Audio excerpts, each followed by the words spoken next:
Δεν το είχαμε κάνει ποτέ. Γνωριζόμασταν περίπου 4-5 μήνες. Δεν το είχα υποψιαστεί ότι ήθελε κάτι τέτοιο από μένα.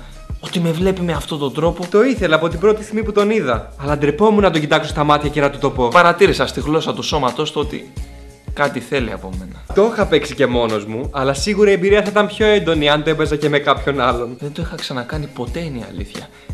Ντρεπόμουν. Ήξερα ότι οι δύο αγόρια ήταν λίγο παρεξηγήσιμο να κάνουν κάτι τέτοιο. Πόσο μάλλον σε αυτή την ηλικία. Ένιωθα άτακτος, δεν μπορούσα να κρατηθώ άλλο. Καταπιεζόμουν. Είχε έρθει η ώρα να αφαιθώ στον ένοχο αυτόν πειρασμό.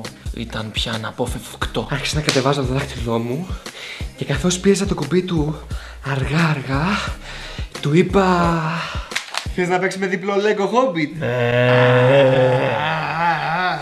Ήταν η πρώτη φορά που παίξαμε Lego Hobbit διπλό στο PlayStation 3. Το ξέρουμε ότι δεν είμαστε στην κατάλληλη ηλικία να παίζουμε Lego στο PlayStation 3. Το ξέρουμε ότι θα έπρεπε να είμαστε έξω με κοπέλες αντί να σπαταλάμε έτσι το χρόνο μας. Αλλά και πάλι το απολαύσαμε. Το απολαύσαμε.